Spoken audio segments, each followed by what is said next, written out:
Mr. Speaker, would the Prime Minister be good enough to tell us which of the policies that she leaves to her successor she now thinks should be scrapped? I am happy that my successor will carry on the excellent policies that in fact have finished with the decline of socialism and have brought great prosperity to this country, which have raised Britain's standing in the world and in fact have brought about a truly capital-owning democracy.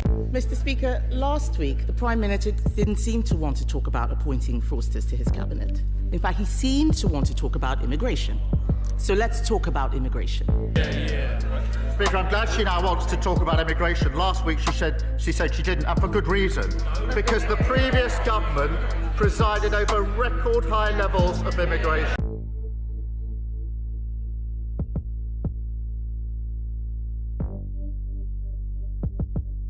Hello everyone, welcome to Global Perspectives with me, Manuel Ere. Today, we'll take a close look into the heart of British democracy, the UK Parliament, its deep symbolism, historical significance, and the fiery exchanges that often define Prime Minister's questions. The UK Parliament isn't just a building or a governing body. It's a symbol of power, accountability, and the enduring spirit of democracy. From its iconic location at Westminster to the grandeur of the House of Commons and Lords, it represents centuries of debate, decision-making, and shaping the course of the nation and indeed the world. Mr. Speaker, sir. Mr. Speaker, this morning I had a number of meetings, and after my duties in this House, I shall continue to reply to some of the 30,000 letters that have so far been delivered to Downing Street in the last few days. But what makes it truly stand out is its capacity to hold leaders accountable through spirited debates and sharp questioning. Mr. Speaker, would the Prime Minister be good enough to tell us which of the policies that she leaves to her successor she now thinks should be scrapped? I am happy that my successor will carry on the excellent policies that in fact have finished with the decline of socialism and have brought great prosperity to this country, which have raised Britain's standing in the world and in fact have brought about a truly capital-owning democracy. May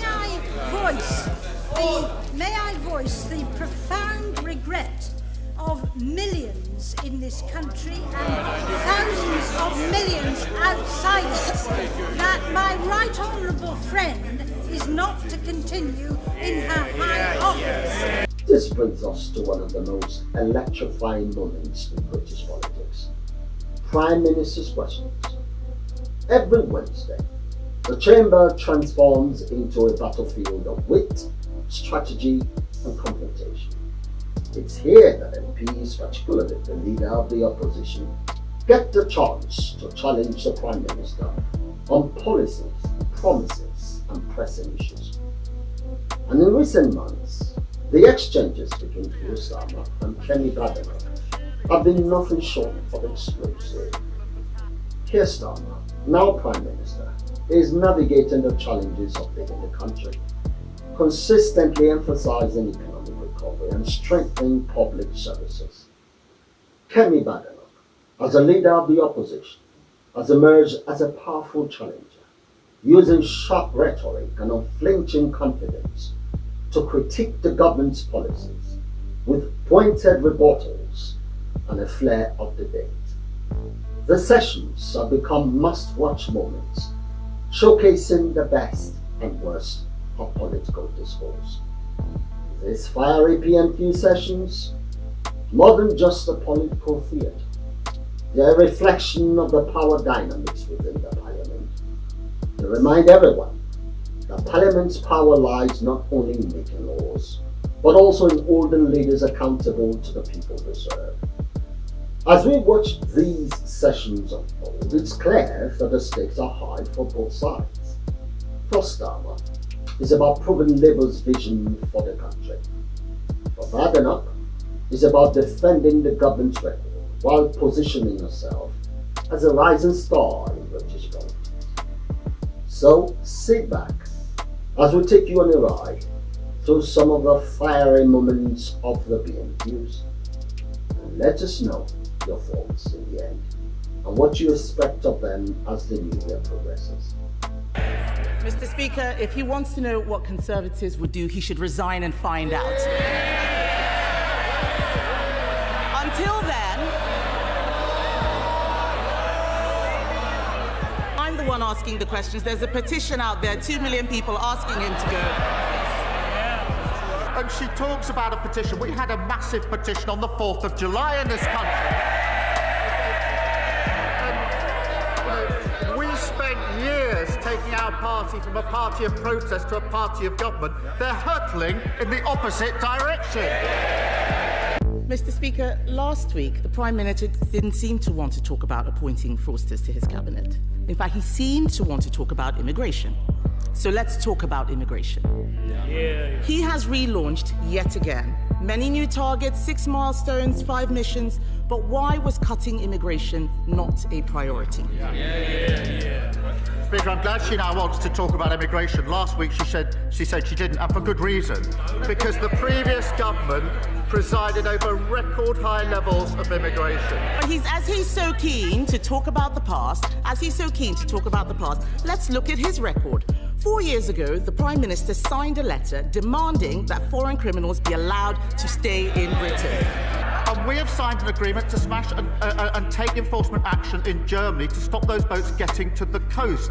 Mr. Speaker, he says he wants to smash the gangs. The only thing he's smashed is his own reputation. The new year has started with a focus on the decades-long rape gang scandal. Across the country, thousands of girls were tortured and sexually abused at the hands of men who treated them as things to be used and disposed of. Is the Prime Minister confident that we know the full extent of rape gang activity? We must focus, obviously, on the victims and survivors. There's no fixed view on the victims and survivors about a further national inquiry. There are mixed views. Can't be tolerated is the idea that this afternoon members opposite will vote down a bill which protects children. The reason why a national inquiry is important is because this issue is systemic. It has been involving local and national officials, the police, prosecutors, and politicians. What you really don't understand is why anybody today would vote against the Children Wellbeing Bill, which will protect children who are vulnerable today. It will kill the bill. It will stop those provisions for children exposed at risk today. I implore them, vote for the bill. Don't wreck this in this misguided way. Mr. Speaker, it is very possible to have shorter inquiries, especially if they are covering areas that have not been looked at yet. We don't need to repeat the work that has already been done. Let's look at new areas. Former Labour MP Anne Cryer said that there were councillors and MPs all over the country who knew what was going on but were terrified of being labelled racist. A national inquiry would ask if there was a racial or cultural motivation to some of these crimes where white girls were seen, as Jack Straw said, as easy meat. I have no doubt this bill is based on socialist dogma. It will reduce choice, it will reduce competition, it will take away parents' freedom to educate at home, ultimately, and I'm against it. And I'll vote against it, and the government will vote for it, and that's how politics in this country works. The Prime Minister is doing his best to tell us there's been an inquiry, the J inquiry. Well, there has, and it's 459 pages long. Grooming gangs are not mentioned once. Rotherham is literally mentioned once in passing. And the scope of that inquiry was like a shotgun. It was to cover a whole range of areas in which children were being abused. What we need and what we're calling for is a rifle shot inquiry, one that looks specifically at to what extent were gangs of Pakistani men raping young white girls. Don't forget to like, share and subscribe for more insights into the stories shaping our world. Thanks for watching, and we'll see you next time.